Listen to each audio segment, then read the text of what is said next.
ഇന്ന് രാവിലെ ക്ലാസ് പോയി ഉത്സാഹമില്ലേനി തിരിച്ചു വരാൻ നേരത്തെ എന്തേനു വെച്ചാല് പറഞ്ഞുതരാം ഇപ്പൊ സാർ കണ്ണടിച്ച് പഠിച്ചോനോട് പ്രാർത്ഥിക്കണതല്ല. മൂപ്പര് എടുക്കണ ലോ ആയതുകൊണ്ട് കമ്പനീസ് ആക്ടിലെ ഷോ ഓഫ് ഹാൻഡ്സ് പഠിപ്പിക്കുക. എങ്ങനെയൊക്കെ കുട്ടികളെ പഠിപ്പിച്ച് തല കയറ്റാൻ പറ്റണം അങ്ങനെയൊക്കെ കുട്ടികളെ തല കയറ്റും. അങ്ങനെ വീട്ടിൽ ചോദിച്ച ആസിഫിനെ കൊണ്ടുപോയി അത് കഴിഞ്ഞിട്ട് ഇവനെ കൊണ്ടുവന്നിട്ട് നോക്കണ ഫസ്റ്റ് തന്നെ ഞാൻ വീഡിയോ എടുക്കണ്ടോ നോക്കാൻ വേണ്ടിട്ടൊക്കെ എടുക്കണ്ടെന്ന് ആ പൊട്ടനെ അറിയാം. നമ്മൾ ചോറുണ്ടാൻ പോവാ. അപ്പൊ ഞാൻ ഒരു ഇലയിൽ ചോറ് കാണിച്ചത് ഡയറ്റ് എടുക്കണ എന്റെ ഫ്രണ്ട് സുഹാനന്റെ ചോറ് പോയപ്പോ ഞാൻ തിന്നൂലാന്ന് പറഞ്ഞു പോയി. നിങ്ങളെല്ലാരും കഴിച്ചോളൂ ഞാൻ അവിടെ ഇരിക്കാന്ന്. അവിടെ എത്തിയപ്പോൾ ഓൾക്കും ചോറാണ്. ഞങ്ങളൊക്കെ തിന്നതിനെക്കാട്ടും കൂടുതൽ ചോറോളാ തിന്നെ. എന്നിട്ട് തിരിച്ചു വരാൻ നേരത്ത് ഭയങ്കര റിഗ്രറ്റും മനസ്സിൽ. ഇത് കഴിഞ്ഞപ്പോ മുഫിദൊക്കെ ഒരു പാർസൽ ഞാൻ ചിക്കൻ ഫ്രൈ ആന്ന് വിചാരിച്ചു. ഉച്ചക്കല്ലേ വന്നത് പിന്നെ മനസ്സിലായത് അത് മരുന്നാണ്.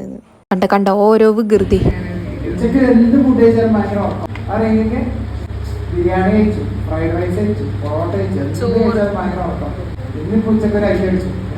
വേറെ പറയുന്നത് ചളിയാണെങ്കിൽ വേറിന്റെ ചളിയും ഒരു പ്രൊഫഷൻ ചളിയാണ്. എന്താല്ലേ വേറിനെ കണ്ട തീരെ തോന്നുന്നുണ്ടെങ്കിലും സാർ ഒരു പാവം.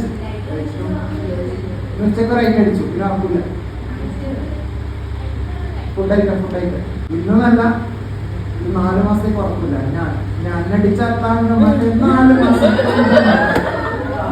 സാറിന്റെ തഗ്ഗട്ട് ഞങ്ങളെല്ലാം ചിരിച്ചു മത്ത. ഇപ്പൊ ചിരി വന്നില്ലെങ്കിലും ചിരി വന്ന പോലെ അഭിനയിക്കും. ഇല്ലെങ്കിൽ സാറ് പിന്നെ അടുത്ത ക്ലാസ്സിൽ തഗ് പറയില്ല. ഫുള്ള് ലോ കണ്ടന്റ് മാത്രമേ ഇട്ടു. എന്തായാലും അതിനിട്ട് എന്റെ അവസാനത്തെ ചിരി. ക്ലാസ് കഴിഞ്ഞപ്പോ ഒരു ടീം ലീഡറിൽ മെയിൻ ആയിട്ടുള്ള ഒരു ടീച്ചർ വന്നിട്ട് പറഞ്ഞു ഫോൺ ഉപയോഗിക്കരുത് അങ്ങനെ ഉപയോഗിക്കരുത്. ക്ലാസ്സിൽ നോ ഫോൺ, ക്യാമ്പസിന് പുറത്തിറങ്ങുമ്പോൾ ഫോൺ ഉള്ളൂ. അത് കേട്ടപ്പോ തളർന്നതാ. പിന്നെ ഞാൻ നീച്ചിട്ടില്ല. അങ്ങടെ വന്ന് മൂത്രയ്ക്കാൻ വരെ മുട്ടി. ക്യാമ്പസിന് ഇറങ്ങിയിട്ട് ബസ് ഇറാൻ പോയപ്പോ പോലും എന്റെ മനസ്സങ്ങ് നോവലായിരുന്നു. ക്ലാസ്സിന് വരുന്നോണ്ട് നമുക്ക് വേറെ ഒരു കണ്ടന്റ്. ഇപ്പം ക്ലാസ്സിന് വരുന്ന കണ്ടന്റ് ആക്കാന്ന് വെച്ചപ്പോ അതും പോയി. ഇപ്പൊ ഞാനൊന്ന് ഇരുത്തി ചിന്തിക്കട്ടെ. വിഷമം എപ്പോഴും മാറി. കണ്ടന്റിന്റെ ഓരോ ഷാമിലുള്ള വീഡിയോ ഒക്കെ എന്തെങ്കിലും വീഡിയോ ബൈ.